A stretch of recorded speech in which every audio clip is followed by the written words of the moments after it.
इस वीडियो में हम आपके लिए लाए हैं पुर्तगालियों का आगमन। जैसा कि आपने देखा था कि भारत की समुद्री रास्ते से खोज में वास्को डी गामा 17 मई 1498 ईस्वी को वह कालीकट पहुंचा और कालीकट के तत्कालीन शासक जमोरिन ने उसे व्यवहार में या उपहार स्वरूप इतना मसाला दिया, यानी कि विशेष रूप से काली मिर्च दिया।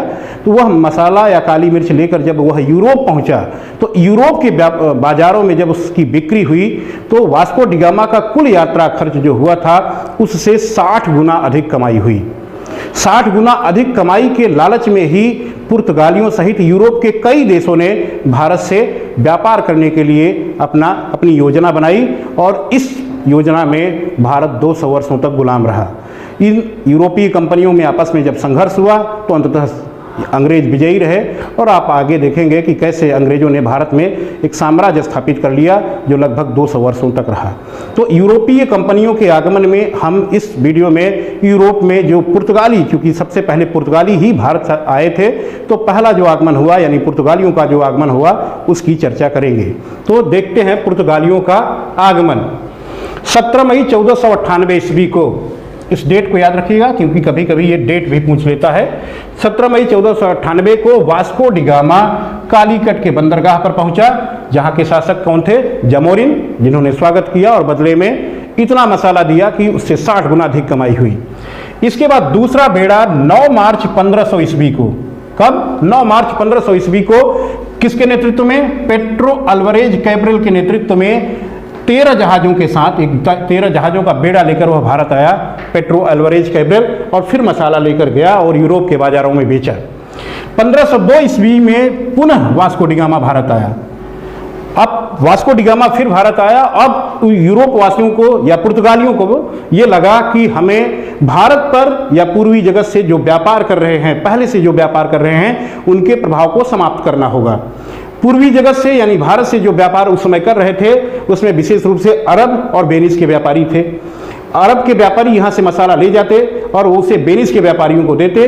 वेनिस और जिनेवा ये दो इटली के नगर रहे हैं जो प्राचीन काल में एक व्यापारिक केंद्र के रूप में विकसित थे।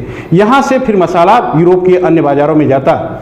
यूरोप से पुर्तगालियों ने सबसे पहले वेनिस और जिनेवा तथा यूरोप का अरब से जो व्यापार हो रहा था उस पर प्रतिबंध लगाने के उद्देश्य से ही भारत में अस्थायी तौर पर व्यापार करने के लिए योजना बनाई। अब एक तो व्यापार करने की योजना थी, दूसरा इनका उद्देश्य था कि क्यों न हम भारत में ईसाई धर्म की स्थापना करें, क्योंकि जब अपने धर्म और अपनी कम्युनिटी के लोग रहेंगे तो हमें मदद भी करेंगे। तो न सिर्फ इनका वेनिस और अरब के व्यापारियों के प्रभाव को समाप्त करना था, बल्कि इनका उद्देश्य यह भी था कि भारत पहुंचकर वहां ईसाई धर्म की स्थापना की जाए और ईसाई धर्म का प्रचार प्रसार किया जाए, ताकि धर्म के ठेकेदारों से हमें कोई दिक्कत न होने पाए। इसी उद्देश्य की पूर्ति के लिए 1503 ईस्वी में क्या उद्देश्य था? काली मिर्च का व्यापार और पूर्वी जगत से जो व्यापार हो रहा था यूरोप का, उस पर एकाधिकार स्थापित करने के लिए ही 1503 ईस्वी में कोचीन में पुर्तगालियों ने सबसे पहले अपनी राजधानी बनाई। तो अक्सर हमसे पूछ लेता है कि पुर्तगालियों ने पहली राजधानी कहाँ स्थापित की थी? तो पुर्तगालियों की पहली राजधानी जो थी वो कोचीन में थी और ये कब स्थापित की गई थी? 1503 ईस्वी में। राजधानी स्थापित करने के बाद भी उन्होंने वहाँ पर एक दुर्ग की स्थापना करी, एक किला बनाया। चूंकि हमारा ये उद्देश्य है कि हम जो ये इतिहास का हमारा पोर्शन रहेगा उसको हम मानचित्रों में पढ़ाएंगे, मानचित्रों के माध्यम से समझाएंगे। तो हम अपने कैमरामैन से कहेंगे कि आप कोशिश करिए कोचीन को दिखाने के लिए और कालीकट को दिखाने के लिए, ताकि बच्चों के दिमाग में यह बात पहुंचे कि कालीकट कहाँ है और कोचीन कहाँ है। ये दोनों केरल में है। कालीकट है जहाँ का शासक जमोरिन था और कोचीन इसके ठीक दक्षिण में स्थित है। कोचीन में ही 1503 ईस्वी में इन्होंने अपनी पहली राजधानी बनाई थी। यहीं पर दुर्ग स्थापित किया और राजधानी बनाने के बाद फिर आगे साम्राज्य विस्तार की बात होती है। 1505 ईस्वी में, 1503 में जब राजधानी स्थापित हो गई, इसके बाद 1505 ईस्वी में Francisco de Almeida Francisco de Almeida प्रथम पुर्तगाली वायसराय बनकर भारत आया। इसको भी ध्यान में रखना होगा, अक्सर ये पूछ लेता है प्रथम पुर्तगाली वायसराय कौन था, तो उत्तर क्या हो जाएगा हमारा, फ्रांसिस्को द अल्मीडा प्रथम पुर्तगाली साम्राज्य बनकर भारत आया। अल्मीडा जब भारत में आया तो उसने अपनी सामुद्रिक नीति को अधिक महत्व दिया, अपनी सामुद्रिक नीति को अधिक महत्व दिया, और इस नीति में उसने हिंद महासागर के दो प्रमुख बंदरगाहों, हरमुज को जो कि फारस की खाड़ी में खुलता है, और दूसरा बाबुल मंडप को जो कि लाल सागर में खुलता था, और यहीं से अरब और वेनिस के व्यापारी व्यापार करते थे। तो उसने अपनी सामुद्रिक नीति को अधिक महत्व दिया और इसमें उसने हरमुज पर अधिकार कर लिया और बाबुल मंडप पर अधिकार कर लिया, ताकि अरब और वेनिस के व्यापारियों का व्यापार रोका जा सके। हिंद महासागर में उसने एकाधिकार स्थापित किया। तब जाहिर सी बात है कि उस समय जो व्यापार कर रहे थे राज्य या जिन राज्यों को उस व्यापार से अरब और वेनिस के व्यापारियों से फायदा था, उन लोगों ने इसका प्रतिरोध किया। तो जब उन लोगों ने प्रतिरोध किया तो इन लोगों ने अपनी एक संयुक्त सेना बनाई। उस संयुक्त सेना में कौन थे, गुजरात था, टर्की था और मिस्र था। इन राज्यों को चूंकि इससे फायदा हो रहा था इसके पूर्व के व्यापारियों से, तो इन लोगों ने एक संयुक्त सेना बनाई, गुजरात, टर्की और मिस्र के व्यापार के राजाओं ने, और इनकी संयुक्त सेना को भी अल्मीडा ने पराजित कर दिया। इनकी संयुक्त सेना को भी पराजित कर दिया। क्यों?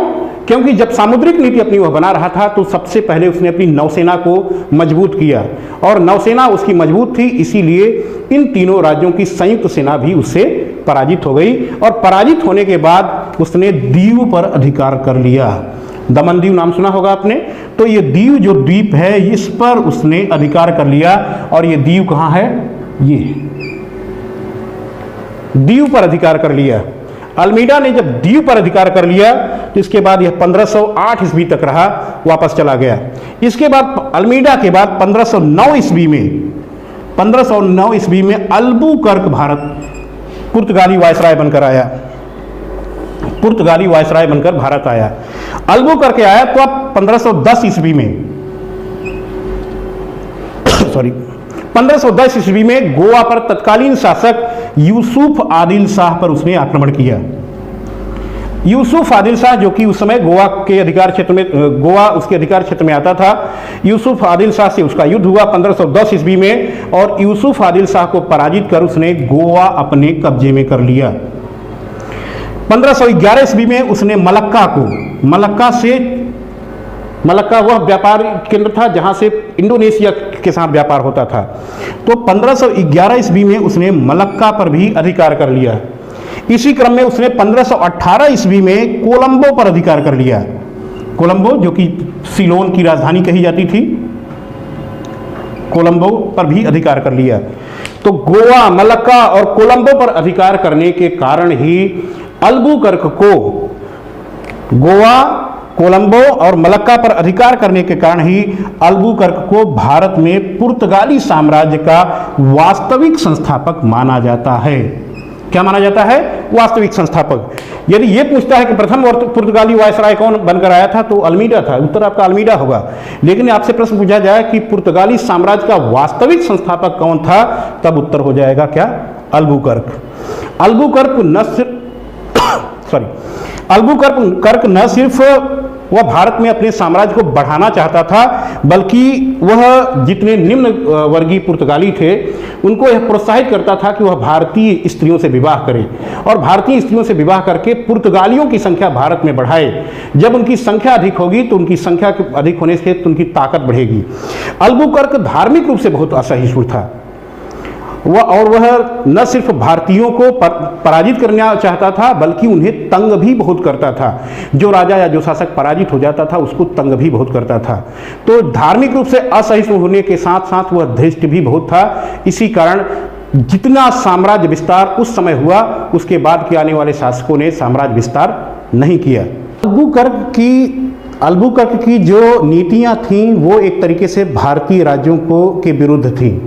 जाहिर सी बात है कि जो साम्राज्य शक्ति के बल पर स्थापित होगा उसके जो विरोधी होंगे वो तमाम राज्य उसके विरोधी हो जाएंगे। पुर्तगालियों की समुद्री नीति जो थी वो ये थी कि वह हिंद महासागर पर एकाधिकार कर रहे थे। आगे चलकर अल्बुकर्क ने न सिर्फ हिंद महासागर पर अधिकार कर लिया, एकाधिकार कर लिया, बल्कि हिंद महासागर से गुजरने वाले प्रत्येक जहाज को एक आर्मेडा काफिला पद्धति द्वारा एक परमिट जारी करता था। यानी कि हिंद महासागर से जो भी जहाज, कोई भी किसी भी का जहाज जाता था, उससे वह परमिट लेता था पुर्तगालियों से और उसके बदले वह टैक्स लेता था। यानी कि पुर्तगालियों ने हिंद महासागर से गुजरने वाले जितने भी जहाज थे या जितने भी व्यापारिक जहाज थे, उनसे वह टैक्स वसूला करता था। अल्बुकर्क के जाने के बाद 1529 ईस्वी में नीना डी कुन्हा पुर्तगाली वायसराय बनकर भारत आया। जब नीना डी कुन्हा 1529 ईस्वी में भारत आया तो सबसे पहले जो उसने 1503 ईस्वी में कोचीन में राजधानी स्थापित की गई थी, उस राजधानी का परिवर्तन किया, क्योंकि अब कोचीन की अपेक्षा गोवा अधिक सामरिक स्थान प्राप्त हो चुका था। गोवा आपने देखा था कि पुर्तगालियों को 1510 ईस्वी से ही प्राप्त हो चुका था और कोचीन की अपेक्षा गोवा अधिक उपयुक्त स्थान पर था। इसलिए कोचीन से राजधानी परिवर्तित करके पुर्तगालियों ने गोवा में स्थानांतरित कर दिया, गोवा में परिवर्तित कर दिया और अंत तक इनकी राजधानी गोवा ही बनी रही। इसके बाद नीना डी कुन्हा ने सैंथोम, हुगली और दीव, इन तीन स्थानों, सैंथोम जो कि मद्रास के पास में था, हुगली जो कि बंगाल में था और दीव जो कि काठियावाड़ में था, यहां पर पुर्तगाली बस्तियां स्थापित की। नीना डी कुन्हा ने चौल, सल्सेट, बसीन, बंबई, इन सारे द्वीपों पर अधिकार कर लिया। चाउल, सल्सेट, बसीन और बंबई। मैं अपने कैमरामैन से कहूंगा कि इन सारे स्थानों को आपको दिखाने की कोशिश करें ताकि मैं बाकायदे मैप द्वारा मैं समझा सकूं आपको। सैंथोम है ये जो मद्रास के पास स्थित है। इसके बाद में हुगली, सतगांव, चटगांव, बंदेल, ये सारे जो है स्थान हैं, ये पुर्तगाली साम्राज्य के जो है यहाँ पर इनकी कोठियाँ थी, यहाँ इनके जो है व्यापारिक केंद्र थे। इसके अतिरिक्त गोवा, आप गोवा देख रहे हैं, गोवा के बाद चौल, बंबई, वसीन, सल्सेट, ये द्वीप, इन सारे स्थानों पर पुर्तगाली राज्य स्थापित थे या पुर्तगाली साम्राज्य यहाँ पर स्थापित था। इसके बाद हम पुनः आते हैं चौल, सल्सेट, बसीन और बंबई पर जब अधिकार कर लिया, इसके बाद यहाँ अपनी व्यापारिक कोठियाँ या व्यापारिक केंद्र बनाए। इसके बाद पुर्तगालियों ने बंगाल के तत्कालीन शासक महमूद शाह से 1534 ईस्वी में अनुमति लेकर चटगांव और सतगांव में व्यापारिक कोठियां स्थापित की।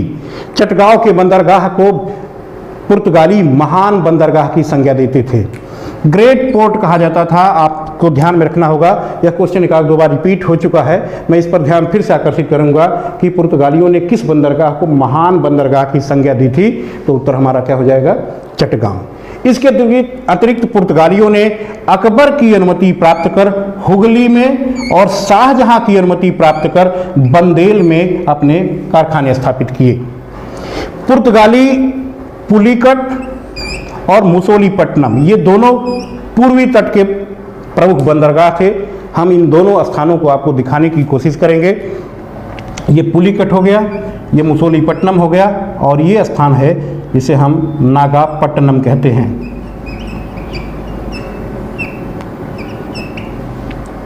पुलिकट और मुसोलीपट्टनम से वो वस्त्र एकत्र करते, नागापट्टनम ले आते और इस बंदरगाह से वो मनीला और मलक्का में व्यापार करते। यानी वस्त्र का व्यापार पुलिकट और मुसोलीपट्टनम से एकत्र करते और नागापट्टनम से वस्त्र व्यापार करते। कहाँ? पूर्वी देशों में, मनीला में और मलक्का में। पुर्तगाली कोंकण तट से थोड़ा मैं कोंकण तट के बारे में बता दूं। तट को थोड़ा समझना होगा आपको इसी मैप के द्वारा। तमिलनाडु जहां पर आज स्थित है, इसके सामने का जो समुद्री भाग है, इसको हम जो है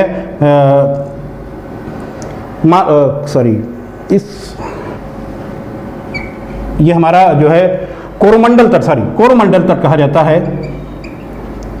ये कोरोमंडल तट कहा जाता है जो आज तमिलनाडु के सामने वाला समुद्री भाग है, इसको हम कोरोमंडल तट कहते हैं। जो केरल तक का तटीय भाग है, इसको हम मालाबार तट कहते हैं। और कर्नाटक से लेकर महाराष्ट्र के बीच का जो हमारा तटीय क्षेत्र है, इसको हम कोंकण तट कहते हैं। तो ये तीनों तटों को समझना होगा, कोंकण तट, महाराष्ट्र, गोवा और कर्नाटक के सामने का जो तट है उसको हम कोंकण तट, केरल के सामने का जो तट है उसको मालाबार तट, और तमिलनाडु के सामने का जो भाग है इसको हम कोरोमंडल तट कहते हैं। तो इसको थोड़ा हमें ध्यान रखना है, कोरोमंडल तट को। तो अब यहाँ आइएगा, आपको पुर्तगाली जो है कोंकण तट से, यानी कि महाराष्ट्र, गोवा और कर्नाटक वाला जो भाग है, यहाँ से काली मिर्च का व्यापार करते थे, और मालाबार तट से, जो कि केरल के सामने वाला जो तट है, यहाँ से अदरक, दालचीनी, चंदन, हल्दी और नील का व्यापार करते थे।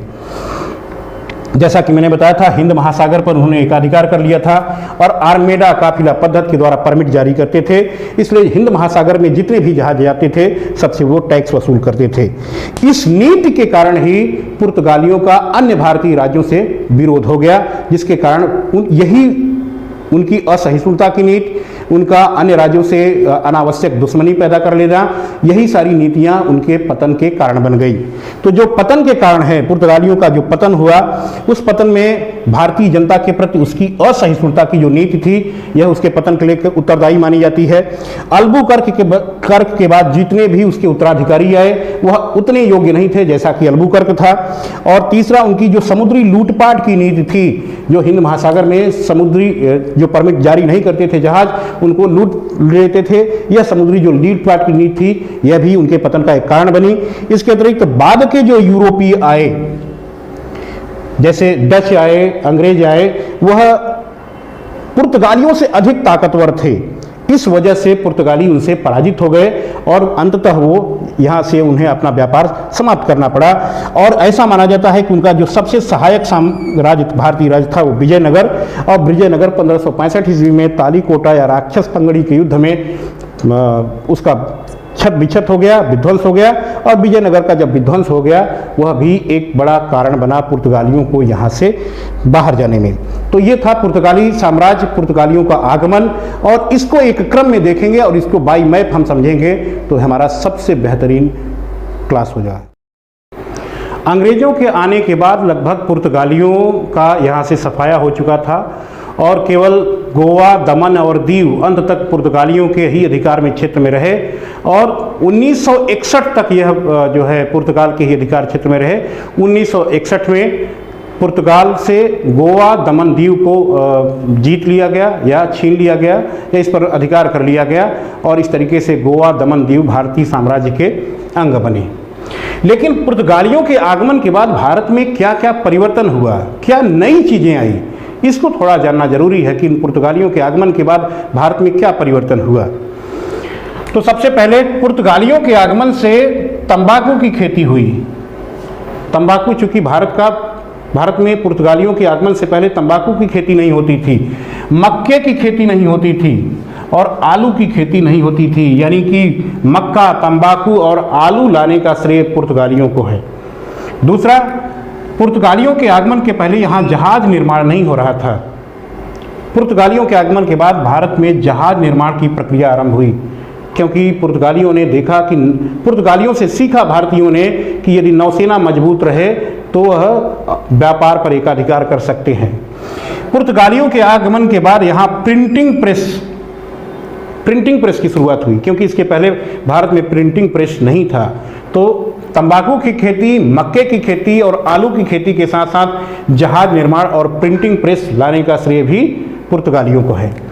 पुर्तगालियों ने आने के बाद गोथिक स्थापत्य शैली के द्वारा अपने यहाँ वास्तु भवनों का निर्माण कराया, और इन्हीं गोथिक स्थापत्य शैली के जो उनके एक तरीके से निर्माण थे यूरोपियों के, तो उन्हें विश्व धरोहर सूची में, यूनेस्को की विश्व धरोहर सूची में वर्ष 2018 में सम्मिलित कर लिया गया था। मुगल दरबार में पहली बार ईसाई धर्म का प्रवेश हुआ। मुगल दरबार में पहली बार ईसाई धर्म का प्रवेश हुआ। जब पुर्तगाली भारत आए थे, उस समय भारत में अकबर का शासन था। अकबर के शासन के बाद के कारण ही यहाँ पर ईसाई धर्म का प्रवेश हुआ, और अकबर के दरबार में फादर एकाबिया और मासरेट का प्रवेश हुआ। ये दो जो है धार्मिक गुरु थे एक तरीके से ईसाइयों के, फादर एकाबिया और मासरेट, जो अकबर के दरबार में एक तरीके से उसकी भागीदारी किए थे। तो फादर एकाविया और मार्सरेट को थोड़ा ध्यान में रखना होगा। कभी हमसे पूछ सकता है कि कौन से पुर्तगाली जो ईसाई धर्म के कौन से संत थे या कौन से धर्म गुरु थे जो अकबर के दरबार में आए थे। तो फादर एकाविया और मार्सरेट ये दो धर्म गुरु थे जो अकबर के दरबार में आए थे। 1542 ईस्वी में पुर्तगाली गवर्नर मार्टिन डिसूजा जब था यहाँ पर गवर्नर था, उसी समय संत जेवियर भारत आए थे। संत जेवियर आप जानते होंगे, सेंट जेवियर के नाम से एक बड़ा स्कूल बम्बई में स्थापित किया गया है। तो ये संत जेवियर ये पुर्तगाली शासक मार्टिन डिसूजा के शासनकाल में भारत आए थे। 1560 ईस्वी में पुर्तगालियों ने गोवा में ईसाई धर्म न्यायालय की स्थापना की थी। किसकी स्थापना? ईसाई धर्म न्यायालय की स्थापना 1560 ईस्वी में की थी। इस तरीके से पुर्तगालियों के आगमन के बाद भारत में बहुत कुछ बदलाव हुआ, कई नई चीज़ों की जानकारी हुई।